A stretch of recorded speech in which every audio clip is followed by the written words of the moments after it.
Bismillahirrahmanirrahim. Assalamualaikum warahmatullahi wabarakatuh. Alhamdulillah wa syukrulillah wa nastaghfirulillah. Nashhadu an la ilaha illallah wa nashhadu anna Muhammadan abduhu wa rasuluh. Nusalli wa nusallimu ala hadzal nabiyil karim nabiyyina Muhammadin wa ala alihi wa sahbihi ajma'in sayyidil anbiya'i wal mursalin wa ba'd. Semoga Allah subhanahu wa ta'ala merahmati kita, mengampuni dosa-dosa kita, dan membimbing kita menjadi hamba yang pandai bersyukur atas segala nikmat yang Allah berikan kepada kita, terkhusus nikmat menjalani Ramadan sampai di penghujungnya kali ini. Sudah memasuki tanggal 29 Ramadan 1444 Hijrah. Semoga perjuangan kita dalam menunaikan seluruh rangkaian ibadah yang menyertai bulan mulia ini berkenan diterima oleh Allah Subhanahu wa taala. Semoga seluruh dosa-dosa kita yang telah diperbuat berkenan diampuni oleh Allah Subhanahu wa taala, dan semoga doa-doa kita yang telah dipanjatkan berkenan dikabulkan oleh Allah Subhanahu wa ta'ala. Saya pribadi juga ingin mengawali dengan memohon maaf bila dalam rangkaian kegiatan, aktivitas, dan pengajaran yang berlangsung sampai dengan detik ini ada hal-hal yang tidak tepat disampaikan, tidak pantas dilakukan. Semoga berkenan melapangkan hati untuk saling memaafkan, dan semoga Allah Subhanahu wa ta'ala mencerahkan hati kita untuk selalu istiqamah dalam jalan-jalan kebaikan. Apa penutup dari rangkaian ibadah Ramadan yang diisyaratkan dalam Al-Quran, yang dengan penutup itu kita begitu berbahagia hingga kemudian kita memperbanyak takbir dan menghadirkan syukur kepada Allah Subhanahu wa ta'ala. Maka dari itu kita akan coba hadirkan pembahasan yang singkat di siang ini tentang amalan penutup Ramadan. Amalan penutup Ramadan. Isyaratnya ditemukan di dalam Al-Quran surah kedua Al-Baqarah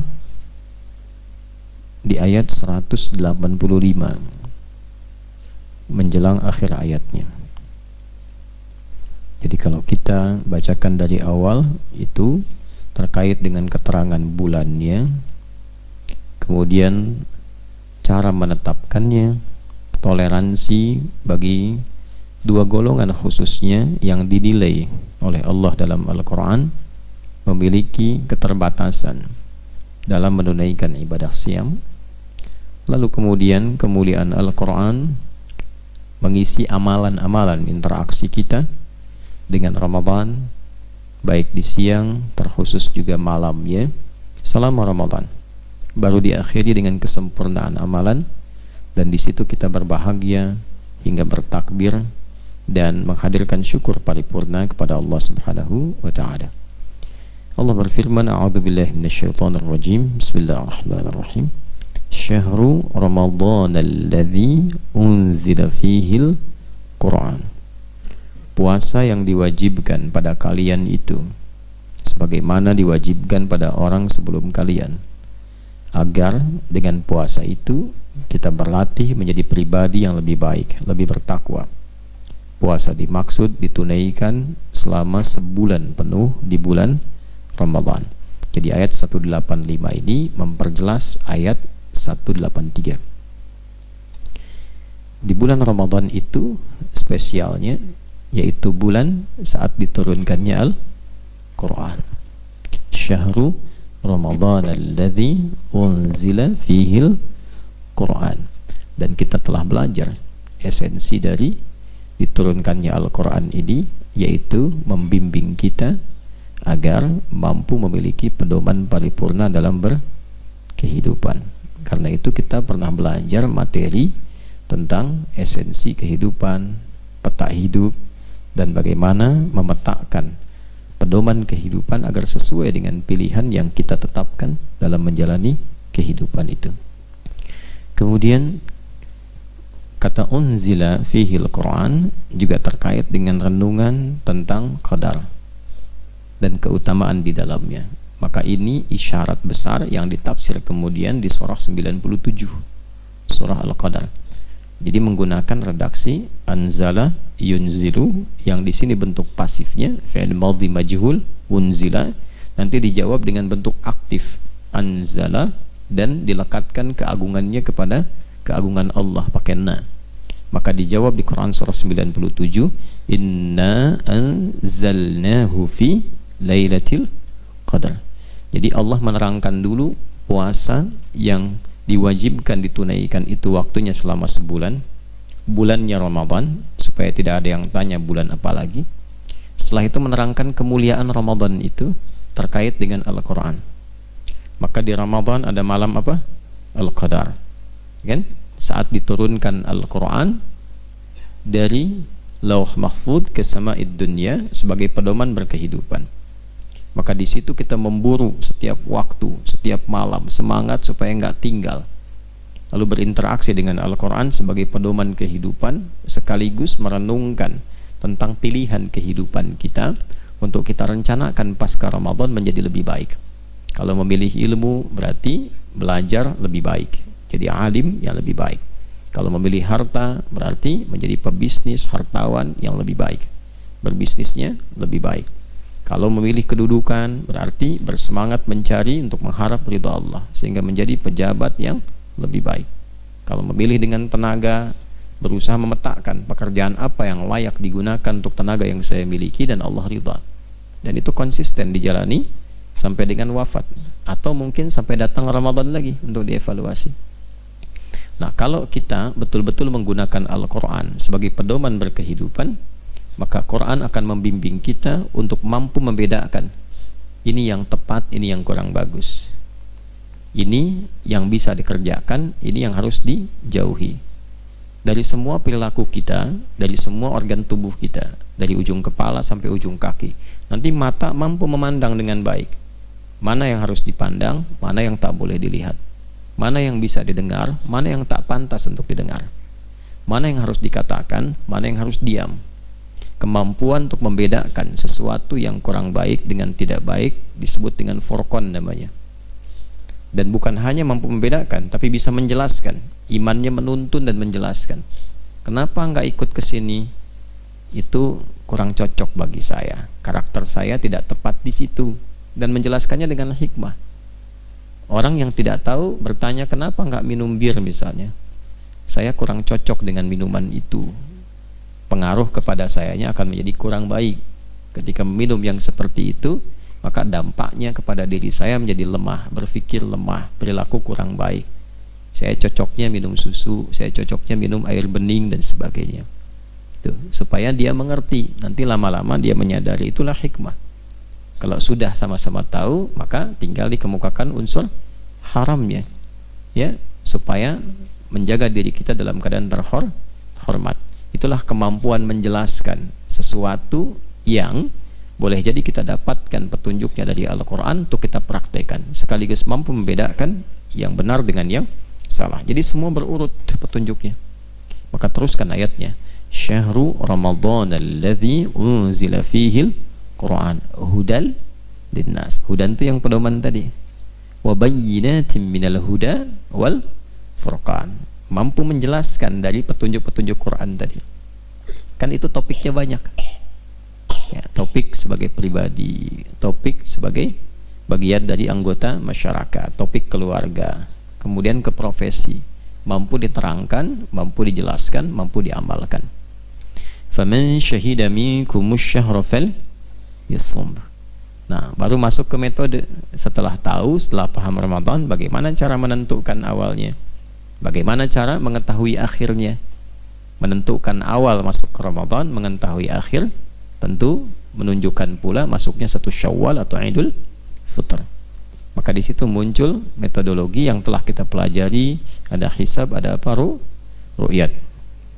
Kemudian faman kana minkum maridan aw ala safarin fa'iddatun min ayamin ukhra. Ditetapkan lagi yang bisa ditoleransi untuk menegaskan. Ini tafsir ayat yang 184. Kalaupun sudah diketahui waktunya, tapi ada uzur syar'i, ketidakmampuan secara fisikal untuk menjalani, maka ketentuannya sebagai berikut, kata Allah. Yang ditekankan marid dengan safar. Wa 'alal ladzina yutiqu itu enggak dijelaskan lagi karena sudah jelas. Ya, kalau sudah enggak mampu secara medis maka fidyah.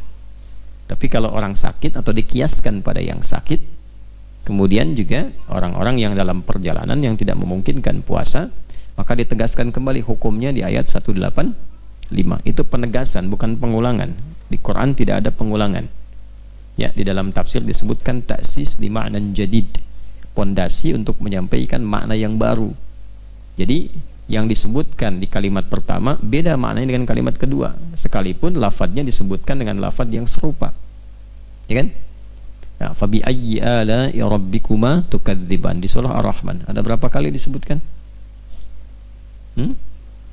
Ya, dan itu 1, kedua, ketiga sampai ke 30 dan seterusnya itu beda maknanya, walaupun dibacanya sama.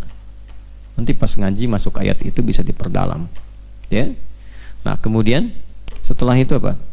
Yuridullahu bikumul yusra wala yuridu bikumul usra. Allah menginginkan kemudahan dan kenyamanan. Jadi jangan terlalu membebani diri saat menunaikan ibadah puasa, sehingga makan tidak optimal nantinya.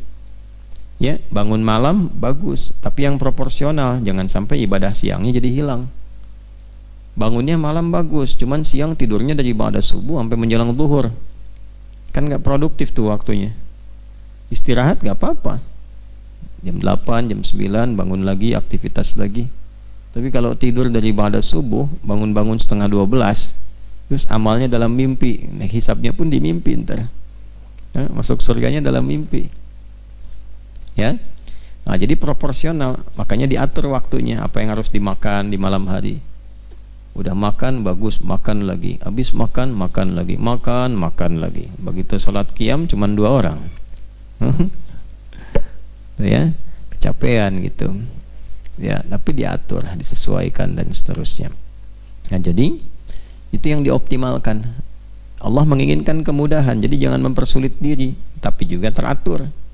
Mengaji teratur, jangan dibebani kejar-kejar, hilang kemudian hukum tajwidnya karena pengen cepat banyak hatam, pengen banyak rakaat dikerjakan, akhirnya ayatnya dibacanya terlalu cepat dan seterusnya, sehingga yang terjadi justru kehilangan kehusyuan misalnya, ya. Atau juga pengen memudah-mudahkan, pengen jumlahnya bilangan sedikit, ayatnya paling sedikit, pengen cepat selesai, itu ya. Nah jadi agama itu mudah, tidak untuk dimudah-mudahkan, tapi juga tidak untuk mempersulit diri sendiri. Jadi kita bisa menikmati ibadah Ramadan proporsional saja. Ngajinya proporsional, sholatnya demikian, doanya demikian. Jangan terlalu membebani diri, karena Allah senang kemudahan, bukan kesulitan, tapi tidak untuk dimudah-mudahkan. Ya? Kok ngaji cuma 1 huruf? Nun, udah yuridullahu bikumul yusra. Nah itu dalilnya nggak cocok. Jelas ya? Kemudian setelah kita konsisten menata program yang proporsional, tiba di ujungnya kan. Biasanya kan kita kalau menjalani puasa suka ngitung ya, ini hari keberapa, sampai sebulan. Nggak terasa sudah sebulan. Karena itu terus kan, walitukmilul iddah, supaya kamu ngitungnya enak, sebulan. Dan rasanya juga nyaman. Berapa kali antum sholat malam? Ya, sekali 2 kali pernah lah. Perhatikan yang kedua, berapa kali sholat malam? Alhamdulillah, kemarin sebulan. Ya. Berapa kali ngaji dalam sebulan? Ya, sekali 2 kali lah. Berapa kali ngaji kemarin? Sebulan, alhamdulillah, siang malam ngaji. Beda nggak rasanya? Beda. Jadi setiap kita menunaikan ibadah Ramadan, setiap harinya akan beda rasanya. Ya, bukan cuma menu makanan yang beda, tapi rasa kita merasakan kenikmatan tiap hari itu akan lain, sehingga di ujung kita menyempurnakan. Walitukmilul iddah, secara hitungan supaya engkau nyaman menunaikan puasa sampai sempurna selama sebulan. Gitu. Jadi kalau sudah sempurna itu kan enak kan? Makanya nanti rasanya awal-awal tuh kita merasakan, ya Allah, Ramadan pergi ini itu dan sebagainya. Tapi ketika merasakan hasil dari latihan kita selama Ramadan, ada kebahagiaan. Ya. Ada kebahagiaan. Pertama, bahagia bahwa puasanya selesai. Artinya apa yang Allah perintahkan kita telah tuntaskan. Senang kan? Senang. Jadi motivasi senang selesai Ramadan itu senangnya karena perintah Allah telah kita tuntaskan. Bukan karena alhamdulillah selesai juga puasa, besok nggak lagi gitu. Tidak ke situ maksudnya arahnya. Maksudnya kita senang karena Allah perintahkan kita lakukan. Ya. Antum kalau habis ujian senang nggak? Senang, kan? Ujian sekolah senang kan? Habis kerja senang nggak? Senang kan? Tinggal tunggu dapat gaji kan? Baik. Kenapa senang? Karena telah mengerjakan tugas, selesai. Yang memberi tugas diberikan, kita mengerjakan, selesai, senang. Tinggal nunggu wisuda kan? Ya kan? Makanya orang-orang yang puasa setelah tuntas puasa senang dia. Lis-shaimi farhatan. Orang puasa itu punya dua kesenangan. Ya. Farhatun hina yuftir. Yang pertama itu ketika dia menuntaskan puasanya, senang karena telah menunaikan tugas. Ya. Nah nanti yang keduanya hina yalqa rabbahu, ketika dia kembali nanti menghadap Rabbnya dengan membawa pahala puasa di wisuda tuh. Di wisuda senang kan? Senang. Makanya senang itu karena telah menunaikan tugas, dan tugasnya disempurnakan, selesaikan. Walitukmilul iddah, yang tadi yang ngitung ujungnya sebulan, selesai sebulan. Tadinya kan baru sehari, 2 hari, 3 hari, begitu penutup sebulan kan? Jelas kan? Imma 29 atau 30 tadi, yang penting sebulan. Jelas ya? Jadi amalan penutup yang dilakukan saat Ramadan itu adalah satu, amalan syukur kita, memperbanyak syukur kepada Allah Subhanahu wa taala yang telah memperkenankan kita menjalani Ramadan selama sebulan penuh. Perbanyak syukur. Karena itu nanti di akhir ayatnya akan ditutup dengan kalimat la'allakum tashkurun. Nah, syukur yang pertama itu syukur terima kasih kepada Allah. Syukran ya Allah. Ya. Jangan pakai jazakallah, salah. Ya, syukran ya Allah. Alhamdulillah, alhamdulillah wa syukrulillah. Terima kasih ya Allah telah memilih hamba untuk menunaikan Ramadan di tahun ini. Terima kasih ya Allah memberikan kekuatan untuk menyempurnakan seperti apa yang telah Engkau perintahkan. Terima kasih ya Allah. Itu dulu, mensyukuri bahwa kita diberi kesempatan untuk menyempurnakan ibadah Ramadan. Itu dulu satu. Yang kedua, walitukabbirullaha ala ma hadakum, supaya engkau memperbanyak takbir atas berbagai macam hidayah yang Allah berikan kepada engkau selama menjalani Ramadan. Nah, ada berapa jenis hidayah itu?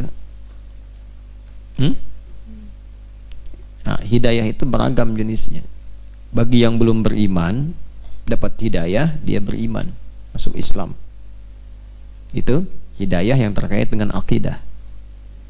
Dan alhamdulillah dia menjalani Ramadan atau masuk Islam saat Ramadan, dia bersyukur dan belajar tentang nikmatnya Islam, belajar tentang petunjuk keislaman supaya mampu mengoptimalkan syukurnya kepada Allah. Kenapa dia mesti masuk Islam? Dia tahu hakikat, dia tahu hikmahnya, dia tahu maknanya, dia tahu keistimewaan dan manfaatnya, maka dia syukuri. Nah, bagi orang beriman, hidayah itu nanti bentuknya beragam lagi. Yang pertama, hidayah untuk mampu mengoptimalkan ibadah. Ya. Dan itu biasanya diberikan oleh Allah kepada orang beriman yang naik statusnya menjadi orang bertakwa. Ya. Karena itu puasa dibuka dengan kalimat iman, diakhiri dengan harapan takwa. Ya ayyuhalladzina amanu kutiba alaikumus siyam kama kutiba alal ladzina min qablikum la'allakum tattaqun. Al-Baqarah ayat 183. Kalau sudah jadi takwa, bentuk tunggalnya disebut taqi, jamaknya disebut dengan muttaqin.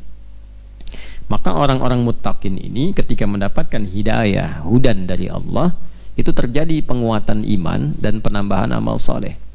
Dalilnya Al-Baqarah di ayat 2. sampai ayat 5 itu.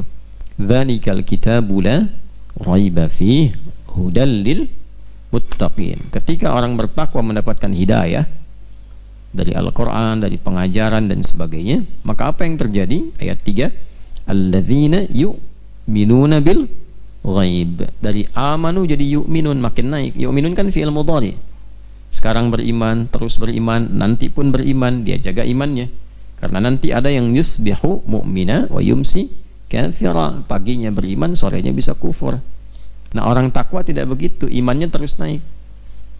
Nah, coba antum merasakan awal Ramadan dengan hari kedua beda enggak? Hari ketiga beda enggak? Biasanya kalau enggak naik atau turun naik. Turun, naik lagi, naik, turun lagi. Naik, jaga. Nah, itu yang tidak mudah mendapati, tapi insya Allah biasanya grafiknya naik, naik, naik. Beda dengan hari-hari biasa. Ya, karena itu penting program dari awal itu supaya tahu baca Qurannya hari ini berapa, besok berapa, sehingga bisa dijaga istiqomahnya. Kalau nggak ada program nanti naik turun. Tahu malamnya sholat misalnya berapa rakaat, ya, dibaginya berapa waktu. Kalau sudah begitu istiqomah sampai akhir. Nah, itu rumusnya. Baik, alladzina yu'minuna bil ghaibi wa yuqimunas shalah. Salatnya meningkat nggak? Meningkat. Makanya orang-orang yang mendapatkan hidayah dari Allah dan dia beriman, itu meningkat amal solehnya. Imannya naik, amal soleh meningkat. Ciri iman meningkat itu kan saat amal solehnya banyak dikerjakan kan. Nah, maka alhamdulillah. Coba bandingkan dengan sebelum Ramadan. Banyak sholatnya sebelum Ramadan atau saat Ramadan? Alhamdulillah. Ya, kalau bukan taufik Allah, nggak mungkin kita bisa begitu tuh. Makanya disyukuri. Allah telah berikan hidayah. Mampu kita bangun malam. Ya, walaupun Anda malam bangun tapi tidak mendapatkan taufik Allah misalnya karena tidak serius, ya belum tentu sholat. Belum tentu. Ada yang bangun malam Ramadan keluyuran, ada yang cuma duduk. Ya, duduk, tidur lagi. Ada yang cuma bangun lapar, ngemil, tidur lagi. Gitu. Ya, dan kita saling mendoakan. Nah, itu karena taufik Allah Subhanahu wa taala. Wa mimma razaqnahum yunfiqun. Jadi senang infak loh. Senang berbagi Ramadan. Apapun itu gitu. Ya kan? Nah, itu hidayah dari Allah. Wa litukabbirullaha 'ala ma hadakum. Itu jenis pertama. Jadi Allah memberikan kepada kita petunjuk, kemampuan untuk meningkatkan amal saleh, menjaga iman. Maka itu yang disyukuri yang kedua. Yang ketiga, hidayah itu bisa diberikan oleh Allah untuk merubah perilaku menjadi lebih baik. Nah, ini setelah yang kedua tadi. Ini puncaknya ini. Menjadi lebih baik. Nah, karena semua amal soleh dalam bentuk ibadah itu sasaran akhirnya adalah perubahan perilaku. Kita sholat ya, menunaikan sholat. Apa target sholat itu yang paling pokok? Tanha 'anil fahsya wal munkar, mencegah perbuatan keji dan mungkar, artinya menjadikan kita lebih baik. Tuh. Baca Quran, kita baca Quran ya. Baca Quran, menghafal, tilawah. Apa target akhirnya? Sabiqum bil khairat biidznillah. Itu Quran surah Fatir itu kan? Di ayat berapa? 32. Thumma awratna al-kitaba alladhina astafayna min ibadina faminhum zalimun li nafsi wa minhum muqtasid wa minhum sabiqum bil khairat biidznillah. Dzalika huwal fadlul, keutamaan besar sisi Allah. Jadi banyak khatam pahala, tapi dengan khatam itu merubah kita lebih baik, itu anugerah. Ya, itu anugerah. Itu rezeki yang besar, anugerah dari Allah. Rezeki anugerah. Duh, ya, sesuatu yang mahal sifatnya. Jelas? Jadi kalau ada yang namanya rezeki atau rezeki anugerah, itu tidak beramal, kurang bersyukur, nah itu repot itu. Ya. Ada di sini namanya. Masya Allah. Alhamdulillah. Dihisab antum. Sama ya. Baik, mudah-mudahan diringankan. Jadi merubah perilaku itu bagian dari hal yang mahal sekali. Mahal sekali. Ya. Nah, karena itu yang paling penting untuk kita pikirkan adalah ada perubahan nggak pada perilaku. Nah ini ranahnya masing-masing. Walaupun kadang karakternya terungkap dalam pergaulan, terungkap ya saat tidur bersama, saat ngobrol, apalagi saat sedang safar, kelihatan betul ya. Nah nanti setiap kita bisa menilai ada perubahan nggak dalam diri, kebiasaan-kebiasaan kurang baik jadi berubah. Nah kalau kita berhasil menjalani Ramadan dengan baik, itu akan ada perubahan walaupun kadarnya berbeda-beda, mungkin 20%, 30%, 75%. Jarang-jarang yang 100% langsung hilang seketika jeleknya misalnya, tapi ada proses gitu. Nah itu perubahan perilaku. Nanti yang paling tinggi itu hidayah ketika diberikan kepada orang beriman, menambahnya konektivitas dia dengan Allah, meningkat zikrullahnya ya.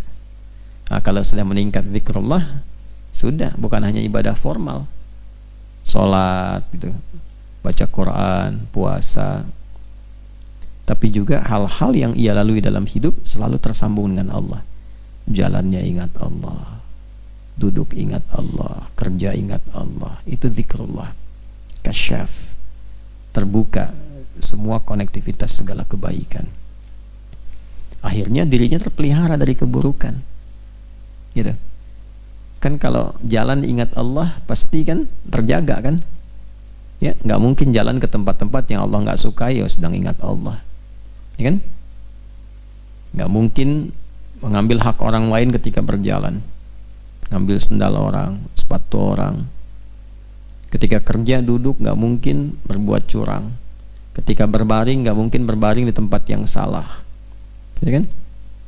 Nah itu yang sering kita baca kan, alladzina yadhkurunallaha qiyaman wa qu'udan wa 'ala junubihim wa yatafakkaruna fi khalqis samawati wal rabbana ma khalaqta hadza batila subhanaka faqina adzabannar. Bisa nggak keluar lihat langit ingat Allah lalu memuji subhanallah gitu kan. Tetap sebagai ilmuwan, tetap meriset juga, tapi konektivitas dengan Allahnya kuat.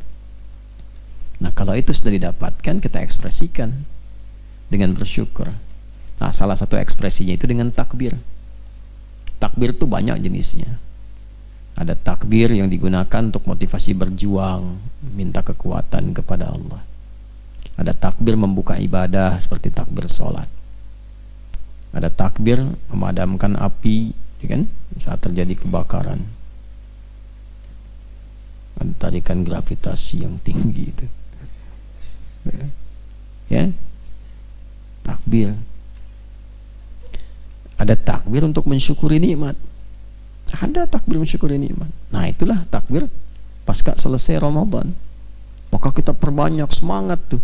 Nanti cara bertakbirnya beda. Jadi kalau orang benar puasanya itu dorongan semangatnya itu tinggi ya, tapi bukan seperti anak-anak gitu yang belum balik. Ada rasa yang sangat terakumulasi di dalam jiwa itu sehingga ekspresinya itu kerasa, Allahu Akbar, Allahu Akbar, ditarik dalam jiwa kita itu ya. Tapi kalau puasanya seadanya, nanti lisannya juga seadanya, Allahu Akbar, Allahu Akbar, Allahu Akbar, la ilaha illallah, Allahu Akbar. Nah nanti ketahuan pas waktu biasanya sholat-sholat Idul Fitri itu kan, ekspresi kelihatan, tapi tidak harus disimpulkan ini begini begitu, tidak. Mungkin ada yang dalam hatinya terlalu merasakan sehingga lirih keluarnya Allahu Akbar. Tapi dari wajah kita bisa kadang-kadang ya menduga juga tidak boleh ya, tapi kita terasa dalam hati itu mana yang serius, mana yang tidak ya. Ya sama kan kalau kita diminta untuk melakukan sesuatu secara berjamaah kan, nyanyi Indonesia Raya kan, semua kelihatan kan mana yang semangat serius nih, mana yang biasa-biasa, mana yang gini-gini aja gitu kan ya. Nailku kan Indonesia tanah airku misalkan, kan beda gitu ya. Takbir juga begitu, kerasa nanti dalam jiwa. Jadi orang itu kalau benar takbirnya saat dia tuntas mengerjakan Ramadan. Nah, takbir itu akan merefleksikan semua apa yang dia kerjakan selama Ramadan, kerasa ke jiwa. Ingat waktu sholat malam, ingat waktu ini, ingat waktu itu. Nah, nanti ada kerinduan, tak sadar air mata mengalir kan, rindu lagi, rindunya ke ibadahnya, bukan takjilnya. Ya, itu pelengkap takjil kan, ya, memburu bakso, memburu mie, memburu apa lagi, apalah tuh menunya tuh tiap hari kan, tuh sahur saingan sama kucing, ya, bangun duluan kucing duluan antum itu kan. Ya, tapi masya Allah, kucing-kucing baik-baik di sini, baik, panggil aja datang. Ya, itu saya cuma mereferensikan ke Fajri itu, kasih nih si Alex datang kucing. Udah. Itu saya bilang Alex ke Fajri, pergi ke Fajri itu, tanya Fajri, dikasih makan, jangan nggak kasih ayam. Itu begitu dikasih balik lagi ke saya. Itu udah, saya bilang nggak usah masuk sini, di sini ada Ahmad lagi tidur, udah aja pergi. Kucing tahu terima kasih kan. Jadi manusia kalau kurang bersyukur kalah sama kucing.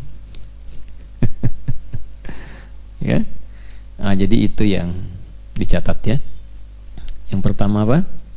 Bersyukur atas nikmat yang Allah berikan kepada kita, mampu menjalani perintah Allah untuk menunaikan ibadah Ramadan. Nanti itu optimalkan tuh, begitu selesai asar, kemudian mau maghrib, merenung dulu, nah, minta syukuri sama Allah. Kedua, bersyukur kepada Allah, kita diberi kekuatan untuk meningkatkan amal saleh demi menjaga iman. Ketiga, bersyukur pada Allah diberi kemampuan untuk merubah perilaku dari hari ke hari. Keempat, bermohon kepada Allah agar diberi kekuatan untuk terkoneksi dalam setiap waktu dan tempat dan setiap keadaan. Nah, itu kalau takbirnya benar akan terjaga selama 11 bulan. Ya. Terjaga selama 11 bulan. Nanti ketemu Ramadan lagi, makin lebih bagus lagi. Udah tinggal nunggu meninggal aja kalau begitu. Ya. Meninggalkan dunia. Itu kurang lebih seperti itu. Nah, nanti setelah selesai Ramadan ada amalan sunnah 6 pelengkapnya itu, yang bila dikerjakan terjaga kita selama setahun sampai ketemu Ramadan lagi. Terjaga. Pahalanya itu pahala setahun penuh. Ya. Nah, itu nanti kita sampaikan di pertemuan berikutnya. Masih ada nggak? Tidak ada. Baik, kalau tidak ada karena libur ya, maka disebutkan saja isyaratnya. Man shama Ramadhana, kemudian thumma atba'ahu sittan min Syawal, atau kama qala Rasulullah sallallahu alaihi wasallam. Siapa yang menunaikan puasa Ramadan kemudian mengiringinya dengan puasa Syawal selama 6 hari. Dah?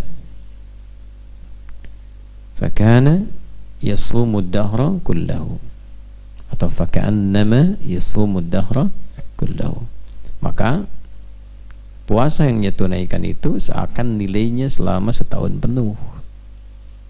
Ya, Ramadan itu kita tunaikan sebulan lah ya, 29 atau 30 hari. Kemudian dikalikan 10 kan setiap standarnya. Ya kan? Man jaa bil hasanati falahu asyru amthaliha. Kalau 29 kita tunaikan sekarang kali 10 berapa? 290. Nanti tambah 6 Syawal. 6 kali 10 60. Kemudian 290 tambah 60 350. Qamariyah kan? Qamariyah kan 354 kurang lebih. 350 sampai 354 sempurna. Gitu. Pun demikian, kalaupun 30 misalnya dikali 10 300 tambah 60 360 kan? Nah, itu gambarannya seperti setahun penuh. Itu hitungan kumulatif. Ya, jadi jangan aneh-aneh. Makanya 30 supaya 360 Anda kelewatan. ya, atau kurang dari segi Masehi misalnya kan 365, itu kan nanti berdebatnya tidak berujung. Ya, yang dimaksudkan di sini gambaran kumulatif. Sama dengan begini, antum kalau pernah baca karya Al Imam An-Nawawi, ada hadis-hadis ringkas yang beliau karang, namanya apa? Al-Arba'in. Arba'in itu apa? 40, tapi isinya 42. Tuh, Arba'in itu isinya 42. Tapi kita bilangnya apa? Arba'in. Nah, maksudnya sekitar 40-an. Itu orang Arab menyebutnya, selalu menggenapkan sekitar 40-an, Arba'in, sebutnya begitu. Padahal isinya berapa? 42. Nah, ini makanya saumnya yasumu dahra, bukannya sumusana. Faka'annama nama yasumu dahra kullahu. Seakan-akan terakumulasi puasanya selama setahun. Jelas ya? Sepanjang masa lah. Dahar itu masa, waktu. Akumulasi sepanjang masa, sepanjang waktu. Jelas ya? Baik, saya kira sementara itu yang bisa disampaikan sebagai penutup. Mudah-mudahan ibadah kita diterima oleh Allah Subhanahu wa taala, dan semoga kita diberikan husnul khatimah dalam menunaikan siam Ramadan ini. Allahumma taqabbal minna innaka antas sami'ul alim wa tub 'alaina innaka antat tawwabur rahim. Allahumma rabbana atina fid dunya hasanah wa fil akhirati hasanah wa qina adzaban nar. Wassallallahu ala sayyidina Muhammad wa ala alihi wa sahbihi ajma'in.